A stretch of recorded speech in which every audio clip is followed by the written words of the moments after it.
절망을 희망으로 바꾸기 위한 방법, 우리가 어떻게 하면 절망을 만났을 때에 이것을 희망으로 바꾸어 갈 수 있을까?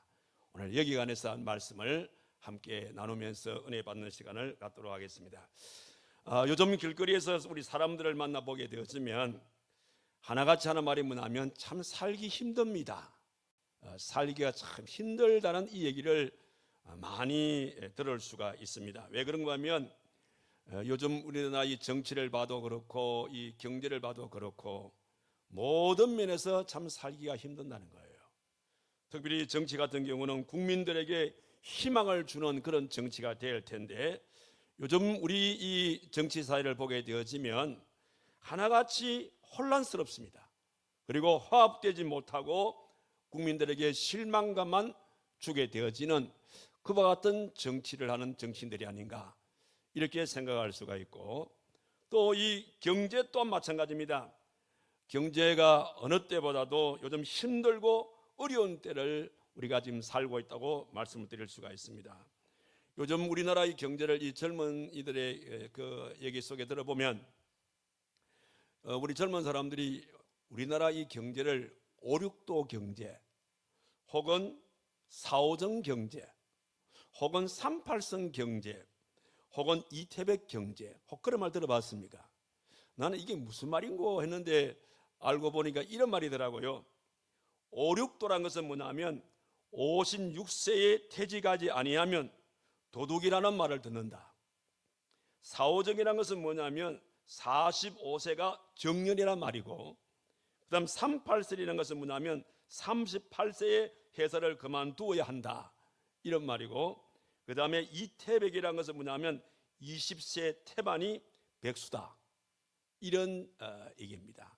결과적으로 이 모든 내용들은 요즘 경제가 굉장히 힘들고 어렵다라는 것을 우리 젊은이들이 이렇게 얘기하고 있다는 말씀입니다. 그런데 경제만 어려운 것도 아니죠.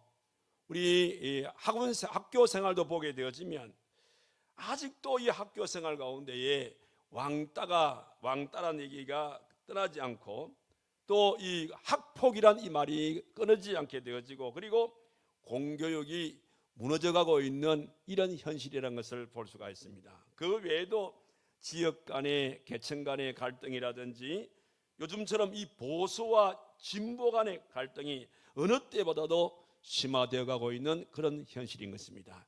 이런 모든 면을 통해서 보게 되어질 때에 참으로 우리의 삶이 어느 때보다도 힘든 이런 우리가 삶을 살고 있다 해도 과언이 아니라는 것이죠.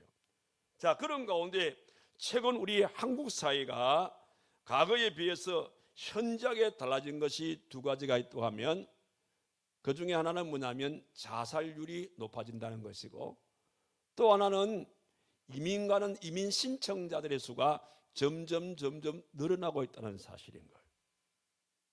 우리나라의 이 자살률은요, OECD 국가 가운데서 우리나라가 4위랍니다. 4위. 그러니까 1년에, 과거에는 교통사고로 사망하는 사람들이 많았습니다.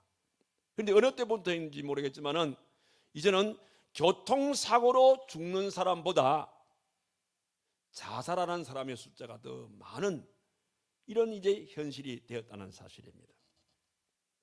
아무튼 여러 가지로 오늘날 우리 사회가 혼탁한 그런 사회라고 말씀을 드릴 수가 있습니다. 자, 이런 현상들이 그러면 왜 일어날까?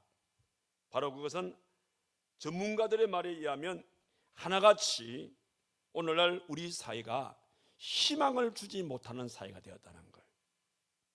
더더욱이 우리 젊은이들의 마음속에 희망을 가져야 할 이 젊은이들 마음속에 절망감을 가지고 사는 것이 오늘 우리의 사회라는 사실입니다. 자, 그렇다면 이 절망의 사회 속에서 절망을 희망으로 바꿀 수 있는 방법은 없을까? 여러분 생각은 어떻습니까? 절망을 희망으로 바꿀 수 있는 방법이 있다고 생각합니까? 없다고 생각합니까? 저는 있다고 생각합니다. 우리가 살고 있는 이 사회가 절망적인 그런 사회라 하더라도 얼마든지 우리가 절망을 희망으로 바꿀 수 있는 방법이 있다는 겁니다. 그 사실에 대해서 오늘 본문의 말씀에서 사도 바울이 우리들에게 그 방법을 제시해 주고 있는 말씀입니다. 여러분, 사도 바울이 어떤 사람입니까? 오늘 여기 읽은 말씀 가운데 8절의 말씀을 보면 바울은 이렇게 자기의 입장을 말씀하고 있습니다. 형제들아, 우리가 아시아에서 당한 환난을 너희가 모르기를 원하지 아니하노니 힘에 겹도록 심한 고난을 당하여 살 소망까지 끊어지고, 9절 보십시오. 우리는 우리 자신이 사형 선고를 받은 줄 알았으니. 얼마나 이 바울이 삶이 힘들었던지, 나는 지금 사형 선고 받은 그런 심정으로 나는 살고 있다, 이런 자기의 현실을 절망적으로 그렇게 얘기하고 있습니다. 그런데 중요한 것은 바울도 사람이기 때문에 얼마든지 이런저런 일들로서 절망감에 사로잡힐 수가 있습니다. 그런데 중요한 것은 뭐냐면, 절망감에 우리가 사로잡힐 수는 있어도 절망감에 빠져서는 안 된다는 거예요. 이게 중요한 말씀입니다. 사람이기 때문에 누구나 다 절망은 올 수가 있는데, 그러나 그 절망에 빠져버리게 되어지면 우리는 헤어나올 수가 없다는 사실이죠. 오늘 사도 바울은 내 인생 속에 수많은 절망감이 네게 밀려왔지만은 나는 결코 절망에 빠지지 아니했다. 오히려 그 절망의 끝이 내 인생의 희망의 출발이 되었다는 것을 그는 역설적으로 그렇게 자기의 성공의 삶의 비결을 말씀해 주고 있는 것을 볼 수가 있습니다. 자, 그런 걸 오늘 이 자리에 오신 저와 여러분들, 혹이라도 여러분의 생활 속에 인생을 살아가시는 과정 속에서 이런저런 일들로 절망감이 내게 밀려오게 되어질 때에 절대적으로 절망에 빠지지 마시기를 바랍니다. 절망감이 밀려오게 되어지면 오늘 사도 바울이 너에게 절망이 밀려올 때에 이런 방법들을 통해서 절망을 이겨내라고 그렇게 말씀을 하셨는데, 그 방법이 무엇인지를 오늘 본문을 통해서 몇 가지로 살펴보기를 원하는 겁니다. 그 첫 번째 방법은, 절망을 희망으로 바꿀 수 있는 첫 번째 방법은 무엇보다도 자신의 절망의 이 현실을 그대로 인정하라는 겁니다. 그대로 인정을 하고 그 사실을 그렇게 고백하면서 살아가라고 그렇게 말씀해 주고 있습니다. 오늘 방금 읽은 이 말씀이 바로 그 내용이죠. 지금 사도 바울은 자기가 당한 이 어려움을 조금도 그런 은폐하려고 하지를 않았던 것을 여기서 볼 수 있습니다. 그런 솔직한 자기의 심정을 그대로 토로했습니다. 그래서 나는 사형 선고받은 그런 심정이다라고 이렇게 자기의 모든 삶을 그대로 다 이렇게 표현하고 있음을 보게 되었습니다. 물론 이 본문의 말씀을 통해서 볼 때에 지금 사도 바울이 당면한 이 환난이 어떤 어려움이었는지를 정확하게 여기에 명시가 되어 있지 않기 때문에 잘 알 수는 없습니다만은, 그러나 바울이 다메섹 도상에서 예수님을 빛 가운데 만난 이후에 그의 남은 생애를 복음 증거를 하기 위해서 여러 가지 많은 고난과 고초를 겪었던 그 얘기가 고린도후서 11장 23절에서 27절의 말씀에 기록되어 있죠. 자, 그 말씀을 보게 되어지면 이런 것입니다. 그는 수없이 옥에 갇히게 되었고, 나는 40에 하나를 감암비를 5번 맞게 되었고, 나는 3번 태장을 맞았고, 강도의 이염과 굶주림의 이염과 질병의 이염과 동족의 이염과 파선의 이염과 이런 등등의 많은 이 위험들을 나는 만났고 겪었다. 결과적으로 오늘 바울이 내가 사형 선고받은 같은 심정이다, 이런 말들은 바로 이런 일들을 겪을 때에 그때에 바울이 겪었던 그런 마음의 심정이 아닐까, 우리가 그렇게 생각할 수가 있습니다. 그러나 중요한 것은 이런 여러 가지 절망감이 자기에게 왔지만은, 그러나 바울은 그 절망감을 결코 숨기지 아니했단 말이에요. 있는 그대로를 바울은 고백하고 있음을 볼 수가 있는 겁니다. 결과적으로 우리가 절망을 희망으로 바꿀 수 있는 것은 여러 가지의 절망들이 내게 밀려오게 되어질 때에 그걸 은폐하려고 하지 말고 숨기려고 하지 말고 있는 그대로를 인정하고 그대로를 우리가 고백하는, 그것이 건강을 찾을 수 있는, 희망의 길로 갈 수 있는 하나의 지름길이 되어진다라는 그런 말인 것입니다. 우리 그런 말 있지 않습니까? 사람이 아플 때에, 병이 났을 때에 우리 흔히들 쓰는 말 가운데 뭐라 그럽니까? 병을 숨기라 그래요? 병은 자랑하라 그래요? 병을 자랑하라 그러죠. 병을 자랑하라 그 말은 뭐냐면 숨기려 하지 말라. 병을 자랑하려 하게 되어지면 그럼 자기 있는 걸 그대로 고백하는 이 말이거든요. 그러면은 내가 병을 자랑하게 되어지면 나와 비슷한 사람이 어떤 그 병을 알았을 때에 이런저런 약을 쓰니까 낫더라. 자기의 경험담도 우리가 들을 수 있기 때문이죠. 결과적으로 병이 났을 때에도 숨기는 것이 병을 치료하는 방법이 아니라 자기 병을 자랑하게 되어질 때에 있는 그대로를 다 드러내게 되어질 때에 이것이 치료의 시작이라는 것을 알 수가 있다는 사실입니다. 그런데 우리나라 사람들은요 그렇게 쉽게 되지를 않습니다. 왜냐하면 우리나라 사람들에게는 이 은폐의식 체면의 문화가 있기 때문입니다. 이규태 씨가 쓴 한국인의 의식구조라는 그 책을 보면 이런 설명을 하고 있습니다. 우리나라 사람들은 자신을 남에게 알리지 않고자 하는 은폐의식과 체면 문화 때문에 자신의 감정과 아픔을 솔직하게 드러내지 아니한다. 그렇게 얘기를 했습니다. 이것이 오늘 우리나라 사람들의 이게 체면의 문화, 그리고 자기를 그대로 드러내지 않는 이런 은폐의식, 이것이 우리들에게 있다 말입니다. 그래서 한국 사람들이 영어를 배울 때에 제일 어려운 영어가 뭔 줄 압니까?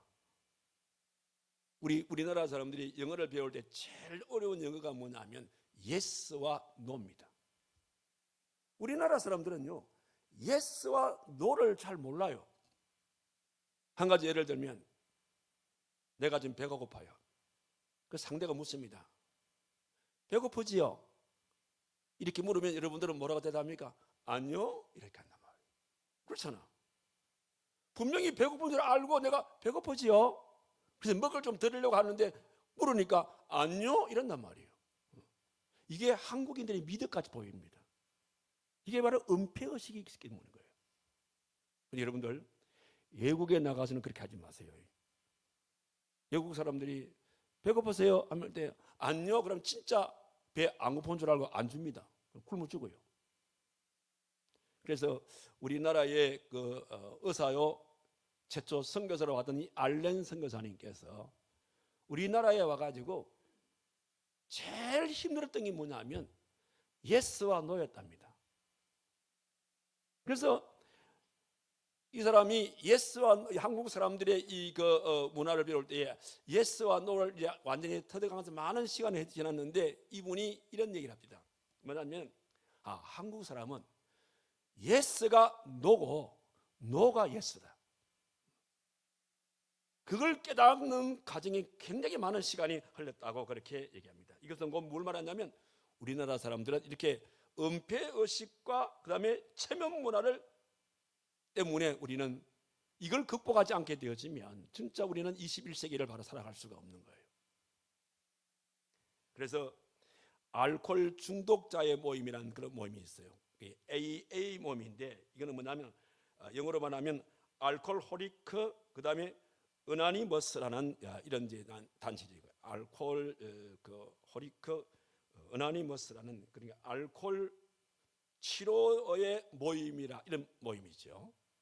이런 알코올 치료의 이 모임 AA 모임에는 12단계를 통해서 어떤 알코올 중독자도 치료가 가능하다는 그런 모임이죠. 12단계를 거쳐갈 때에 치료가 된다는 건데 그 12단계의 첫 단계가 뭔지 압니까? 이 AA 모임의 단체에서 제 1단계가 무엇인가 하면 이겁니다.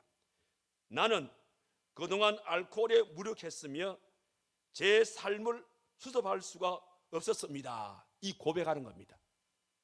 이 고백이 이루어질 때에 모든 알코올 중독이 이제 치료가 시작이 되어진다라는 그런 말씀인 겁니다. 결국은 이 말은 뭐냐면 자기의 절망스러운 현실을 그걸 인정하라는 거예요. 인정하는 그것이 바로 치료의 시작이라는 것입니다. 그래서 오늘 저와 여러분들이 세상을 살아가다면서 이런저런 일들을 행하는 가운데에 참 이런저런 절망감에 사로잡히게 되어질 때에 그 절망감에 누구나 다 절망감은 올 수 있지만은 절대적으로 절망에 빠지지를 마시라는 거예요. 빠지게 되어지면 여러분의 인생은 거기서 끝나는 거예요.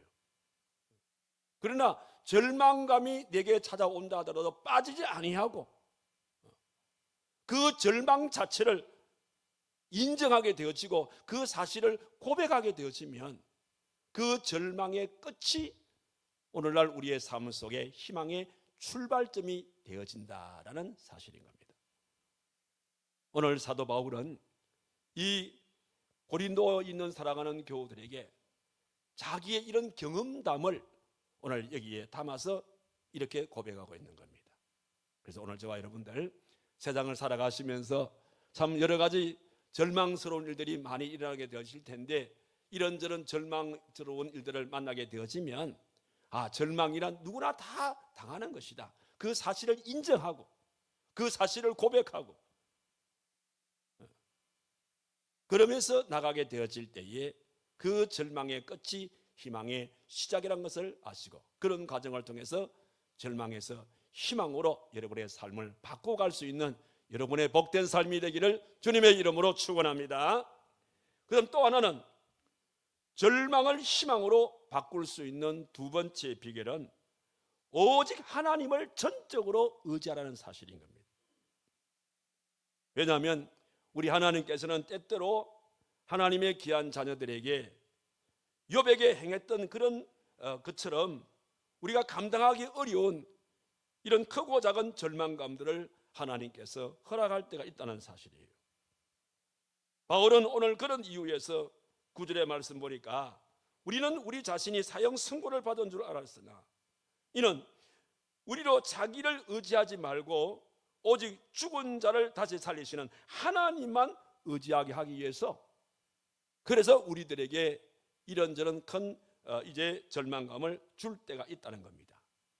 그런 용어로 우리의 생활 속에 이런저런 큰 절망감이 오게 되어지면 이 순간이 어느 순간이냐 바로 하나님께서 하나님을 전적으로 의지하라고 하시는 그와 같은 하나의 신호로구나 그렇게 생각하시고 하나님을 전적으로 신뢰하고 의지하라는 말씀인 겁니다. 그런데 일반적으로 보게 되어지면 일반적으로 대부분 사람들은 자기의 생활 속에 적당한 고난이 오게 되어지면 어떻게 합니까? 자기 힘으로 이겨내려고 그래요. 자기의 지혜를 통해서 그와 같은 일들을 극복해 하려고 노력하는 것을 볼 수가 있습니다. 물론 어느 정도까지는 그런 고난들을 우리가 극복해 갈 수가 있겠죠. 그러나 큰 고난이 내게 밀려왔을 때 어떻게 됩니까? 바로 모든 사람들은 절망감에 사로잡힐 수밖에 없다는 사실입니다. 바로 그때가 언제냐? 바로 그때가 바로 하나님을 의지할 때라는 것을 잊지 말라는 겁니다. 그래서 소설가 헬만 헤세이는 신이 우리에게 절망을 보내는 것은 우리를 죽이려는 것이 아니고 그 가운데 새로운 생명을 불러일으키기 위해서 우리에게 그와 같은 절망감을 준다라고 그렇게 얘기했습니다. 특별히 우리가 또 여기서 한 가지 기억할 것은 우리들에게 여러 가지의 절망감이 오게 되어질 때에 여러분들이 한 가지 주의할 것은 하나님께서는 이런 환경 가운데서도 하나님을 전적으로 믿고 하나님을 의지하기보다는 무엇인가 오히려 더 의지하는 이런 경향들이 있다는 거예요. 그럴 때에 우리 하나님께서는 하나님 외에 어떤 다른 것을 믿는다든지 하나님 외에 어떤 다른 것을 의지하게 되어지면 그 의지하는 그 모든 끈줄을 다 하나님께서는 끊어버리신다는 거예요. 이를테면은 내가 하나님보다 물질을 더 의지하게 되어지면 하나님께서는 그 물질의 끈줄을 끊을 때가 있다는 거예요.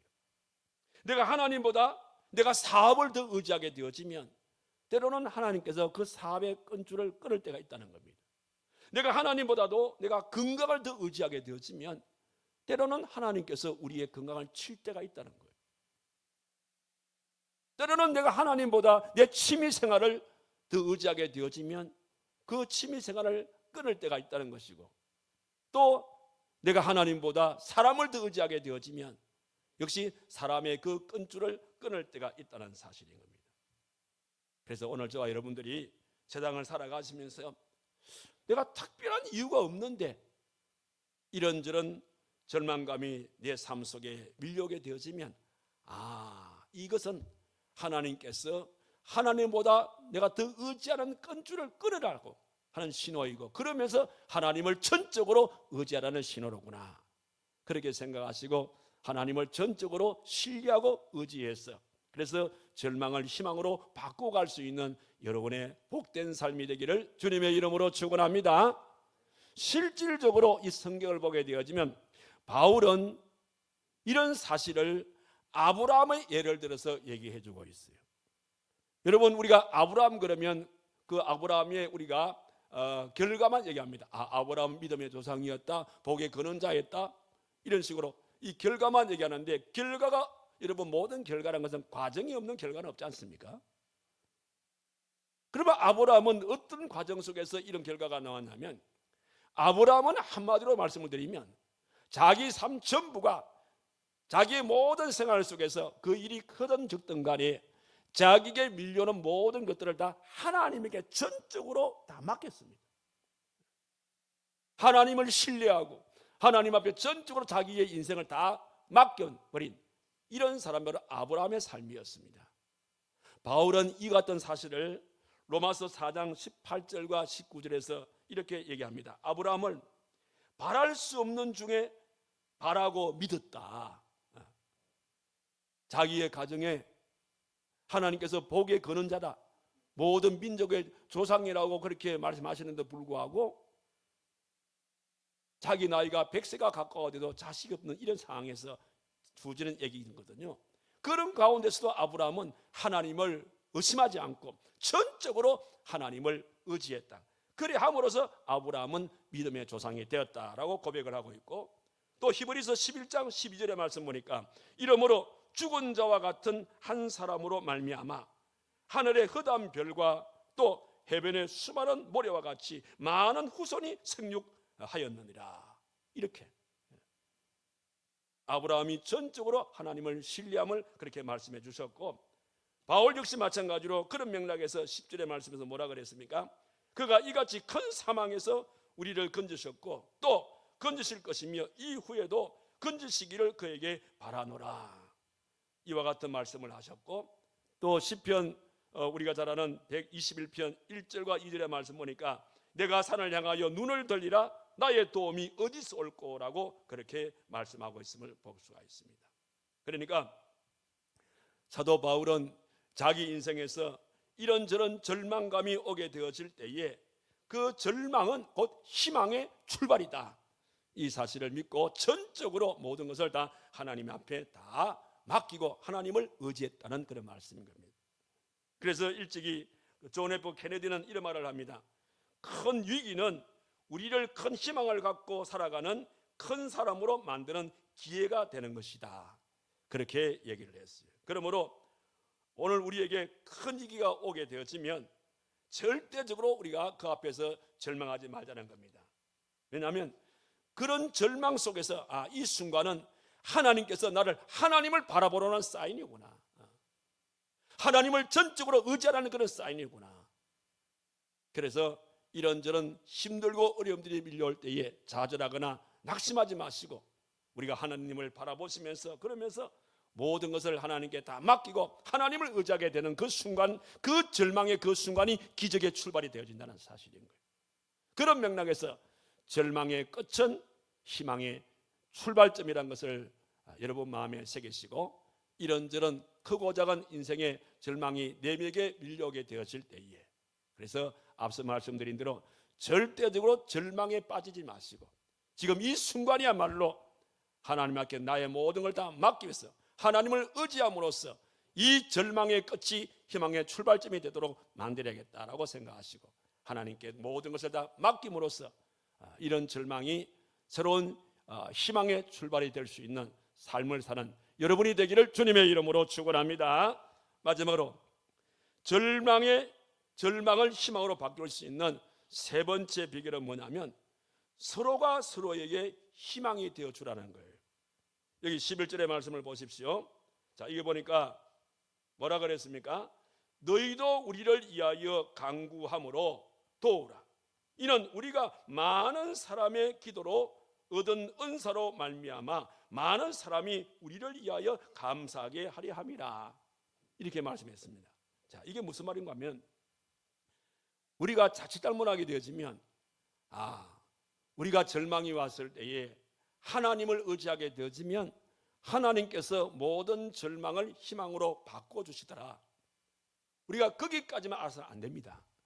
그런데 왜 그러냐면 하나님께서 하나님을 의지하게 될 때에 우리를 절망에서 희망으로 바꿔주는 과정 속에서 하나님은 어떤 방법을 많이 쓰시냐면 사람들을 통해서 이 역사를 이루어 나가신다는 거예요.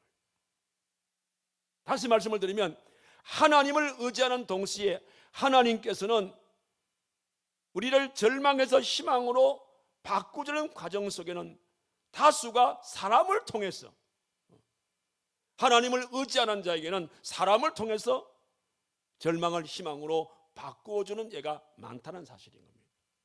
그렇기 때문에 오늘 우리들이 절망 속에 있는 그들에게 우리가 희망이 될 수 있는 사람이 되어야 된다는 거예요. 자, 이런 차원에서 이것을 우리가 영어로 우리가 보면 금방 알 수 있어요. 여러분들 예수님을 영어로 뭐라 그래요? 크라이스트라 그러죠. 크라이스트. 그러면 그리스도인을 뭐라 그래요? 크리스찬이라 그러죠. 그러니까 이 크리스찬이라는 이 단어 속에는 크라이스트, 예수님이 들어가 있는 거예요. 다시 말씀을 드리면 우리가 어떤 절망을 만나게 되었을 때에 하나님을 우리가 의지하지 않습니까? 하나님을 의지하게 될 때에 하나님께서는 우리를 희망으로 바꿔주는 과정 속에 사람을 동원한다 그랬죠. 그 사람을 왜 동원합니까? 그 사람 속에 예수님이 계신다 이 말이에요. 그러니까 우리 그리스도인이라는 것은 다른 말로 바꾸면 말하면 예수님이 내 안에 계시는 사람이 그리스도인 아닙니까? 그러니까 우리는 일명 다른 말로 바꾸면 우리는 작은 예수가 되는 거예요. 그래서 하나님께서 우리의 생활 속에 이런저런 절망이 왔을 때는 하나님을 우리가 의지하는 과정 속에서 그러면서 우리가 하나님께서 사람을 통해서 우리에게 희망을 주게 되어지는데 그 사람을 통해서 희망을 주기 때문에 역시 마찬가지로 나 또한 우리의 이웃들에게 희망이 될 수 있는 사람이 되라 이 말입니다.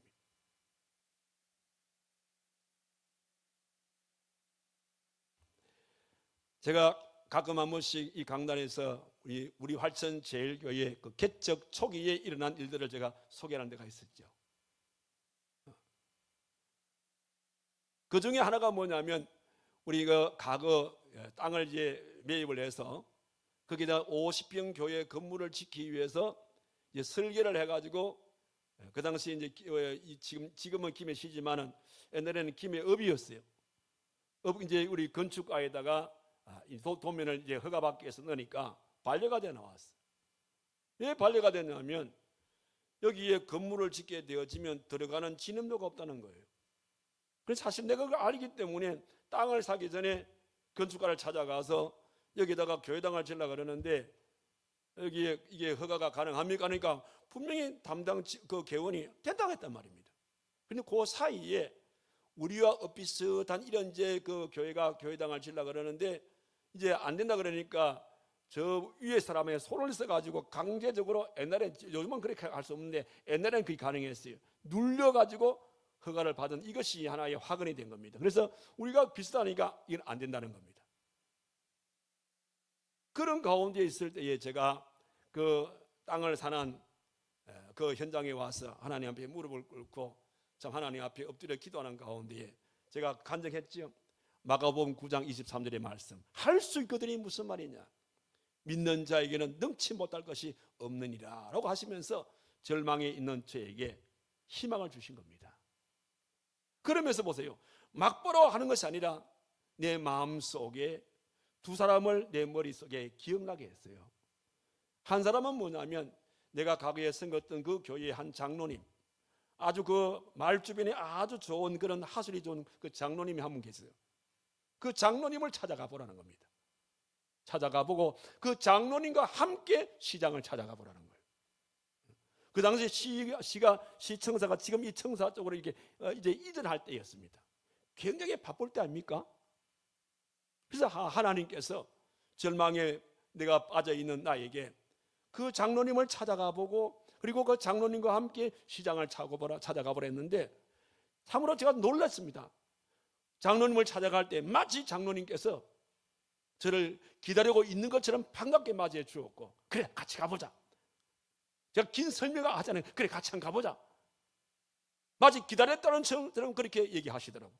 그래서 그 장로님과 함께 시청사를 찾아갔죠. 가리가 이제 시장님께서 이거 안에 사무기계 정리하고 되게 바쁜 때야. 그 바쁨에도 불구하고 역시 시장님도 마찬가지로 나를 기다리고 있는 것처럼 아이고 어서 오시라고 그 수고 많다고 뭘 도와드릴까요? 이렇게 말씀하시면서 그러면서 그 시장님의 그 도움을 통해 가지고 그래서 과거에 그렇게 참 건축 허가 받기가 어려운 그 부분에 건축 허가가 냈던 그런 기억이 생각이 납니다. 그렇습니다. 하나님께서는요 우리에게 절망을 희망으로 바꿔주게 되어질 때에 막바로 절망을 희망으로 바꿔주는 그런 방법도 쓰시지만 다수가 사람을 통해 가지고 절망을 희망으로 바꾸는 방법들을 많이 쓰시기 때문에 그래서 우리들도 절망에 쌓여있는 그들에게 절망을 희망으로 바꾸는 과정 속에 내가 크리스찬으로서 쓰임받을 수 있는 그런 사람이 되어라는 그런 말씀입니다. 오늘 사도 바울은 이 얘기를 고린도에 있는 교우들에게 말씀을 하면서 그러면서 하신 말씀이 11절에 나오는 이 말씀입니다. 너희들은 이렇게 참 사형 언도 받은 이런 참 이 절망 속에 있는 나를 위해서 기도해 주고 그리고 너희들이 받은 은사대로 나를 좀 도와주면 좋겠다. 이렇게 사도 바울이 고린도에 있는 교우들에게 그렇게 자기의 절망을 토로하면서 그러면서 나를 좀 도와줄 것을 그렇게 말씀하고 있는 것을 볼 수가 있습니다. 그렇습니다. 우리 하나님께서는 모든 사람들에게 제각기 나름대로의 자기의 은사를 주었어요. 그래서 오늘 저와 여러분들이 우리의 이웃들이 절망에 쌓여 있을 때에 하나님께서 내게 이런 은사를 주신 것은 바로 이 순간 이 사람한테 이 은사를 활용해서 이 사람을 도우라고 하신 말씀이구나 하고 도울 수 있는 그런 사람이 되라 이 말씀인 겁니다. 그래서 내게 물질이 있다면 물질로 도와주기도 하고 내게 어떤 재능이 있으면 그 재능을 통해서 그들을 도와주기도 하고 이런저런 내게 주어진 이 은사를 바로 절망에 빠져있는 그들을 위해서 백분선용해서 그에게 희망을 줄 수 있는 그런 사람이 되라는 그런 말씀인 겁니다. 여러분 세계적으로 그 베스트셀러로 그 불려졌던 그 책 한 권 있죠. 영어로 보면 See you at the top이라는 거예요. See you at the top. 우리나라 말로 번역하면 정상에서 만납시다. See you at the top. 이건 누가 썼냐면 지글러스라는 저분이 썼습니다. 저분이 저 책 속에 아주 의미심장한 이런 얘기합니다. 인생은 3단계가 있다 이렇게 말합니다. 인생은 3단계가 있다라고 말하면서 인생의 1단계는 뭐냐? 영어로 서바이벌 단계다. 서바이벌 단계다. 서바이벌 뜻이 뭐예요? 서바이벌이라는 것은 뭐냐면 본능적인 것이죠. 그러니까 인생이라는 것은 본능적인 생존을 목표로 하는 인생이다. 이게 일반적으로 사람들은 우리가 본능적으로 우리가 살아가는 겁니다. 본능적으로 배고프면 먹으려고 그러고 부끄러우면 이제 옷을 입으려고 그러고 이 본능적으로 움직이는 그게 서바이벌 인생이라 이 말이에요. 그러다가 이제 2단계로 넘어가는 인생인데 2단계는 뭐냐면 사스트라 인생. 사스트라는 것은 뭐냐면 그러니까 일을 위해서 목숨 거는 이런 성공지향적인 인생. 사스트. 성공지향적인 인생. 그래 일을 통해서 성공하려는 이런 이제 이 두 번째 단계다. 그 다음에 세 번째가 뭐냐면 시그니 피칸트라는 말인데 시그니 피칸트라는 말은 뭐냐면 영적 성공을 목표로 하는 인생. 자, 보세요. 1단계는 본능적으로, 2단계는 일을 통해서 성공하려는 것, 3단계는 영적으로 자기 인생을 목표로 세워서 성공하려는 사람. 결과적으로 영적으로 자기 인생의 성공의 목표를 두는 사람은 자기만 성공하는 것이 아니라 이런 사람들은 자기의 이웃들도 성공할 수 있도록 도와주는 사람이 된다는 거예요. 이게 지글러스의 이분이 주장하는 겁니다. 그렇습니다. 절망을 희망으로 바꾸가는 과정은 바로 이 3단계에 살아가는 우리들이 바로 우리의 이웃들에게, 힘들어하는 그들에게 우리는 크리스찬들이 있기 때문에 그들을 우리의 주신 귀한 우리의 이 달란트를 통해서 그들을 도울 수 있는 사람이 되라는 그런 말씀이 되겠습니다. 이제 마지막으로 여러분들이 한 예를 여러분들에게 소개하고 오늘 말씀을 마치겠습니다. 이철한 씨란 분이 쓴 책 가운데 연탄길이라는 책이 있어요. 연탄길이라는 이 책 속에 소중한 희망이라는 그런 글이 있었어요. 그 어떤 내용이냐면 어느 삼청 적벽돌 건물에 새들어 사는 사람들의 얘기인데 1층에는 화가가 화실을 이렇게 운영하는 화가가 1층에 살았고, 그 다음에 이제 3층에 한 어린 아기를 이제 얻고 한 아주머니 한 분이 이사를 왔습니다. 이사를 왔는데 그런데 3층 계단에 올라갈 때 내려올 때 보면 이상하게 아주머니가 아기를 등에 업고 올라갈 때 내려올 때 보게 되어지면 꼭 한쪽 눈을 감고 올라가고 한쪽 눈을 감고 내려오는 겁니다. 그 참 이상하다. 왜 계단에 올라갈 때 한쪽 눈을 감고 올라가고 한쪽 눈을 감고 내려올까? 유심히 봤습니다. 볼 때마다 꼭 그래 하는 거예요. 참 이상한 아주머니다라고 생각했는데 어느 날 비가 왔어요. 비가 오는 가운데에 마침 이 아주머니가 밖에 외출을 하려 하다가 비가 오니까 비를 피해서 1층 화실로 들어온 겁니다. 그 아기를 얻고 들어왔는데 그 아주머니를 보니까 아주머니 그 등에 업힌 아기를 보니까 한쪽 눈이 애꾸예요. 이 일그러져 있는 그 아이였어요. 그래서 무슨 사연이 있구나 이렇게 생각하는데 이 엄마가 그 화가에게, 화가 양반, 우리 아기 얼굴 한번 그려줄 수 있나요? 이렇게 물어요. 예, 그려줄 수 있겠습니다. 그려줄 수 있다 하니까, 그러면 보시다시피 우리 아기 얼굴에 한 눈이 일그러져 있잖아요. 그러니까 이 건강한 눈으로 이걸 그림을 바꿔서 그릴 수 있나요? 그럼요. 그래서 정성을 다해서 정상적인 아이의 그림을 그려준 겁니다. 그런 가운데 어느 날 이 아주머니가 자기 집에 이 화가를 초대했습니다. 그 초대받아 가니까 그 자기가 그려준 그 사진을 액자에 탁 넣어가지고 그리고 그 안방에다 다 걸어놓은 겁니다. 그러면서 엄마가 그 아이에 대해서 얘기를 하는 겁니다. 우리 아이가 이렇게 알다시피 눈이 한쪽이 애꾸가 되었는데 지금은 이 아이가 어리기 때문에 이 아이가 내가 애꾸란 걸 잘 모르겠지만은 이 아이가 자라면서 이게 내가 애꾸라구나, 내가 정상이 아니구나 알게 되면 이 아이가 얼마나 실망하고 절망에 빠지겠냐. 그래서 내가 화가 양반한테 이 아이의 온전한 얼굴을 내가 그려 달라 그랬고, 이 아이가 어느 정도 자라게 되어지면 그래서 내가 내 한 눈을 뽑아가지고 이 아이에게 이식 수술을 해주고, 그러면 나는 이제 한 눈밖에 없잖아. 그래서 내가 계단을 오르내릴 때에 내 한 눈을 아이에게 빼주고 난 다음에 그 다음 내 생활은 한 눈으로 생활하기 때문에 그때를 생각하고 지금부터 내가 연습을 했어라고 이렇게 얘기하더라고요. 절망에 빠질 수밖에 없는 자기의 자녀한테 그 어머니는 자기 눈을 그 아이에게 줌으로써 그 아이에게 희망을 주게 되었다는 사실인 겁니다. 여러분, 지금 이 순간도 사탄 마귀는 우리의 희망을 파괴하고 있지만은, 그러나 우리 예수님은 오늘 우리들에게 희망을 심어주고 있다는 것을 잊지 마시기를 바랍니다. 사도 바울은 이 놀라운 사실을 주님의 죽음과 부활을 통해서 절망과 희망으로 바꿔주는 주님의 그 역사를 알았습니다.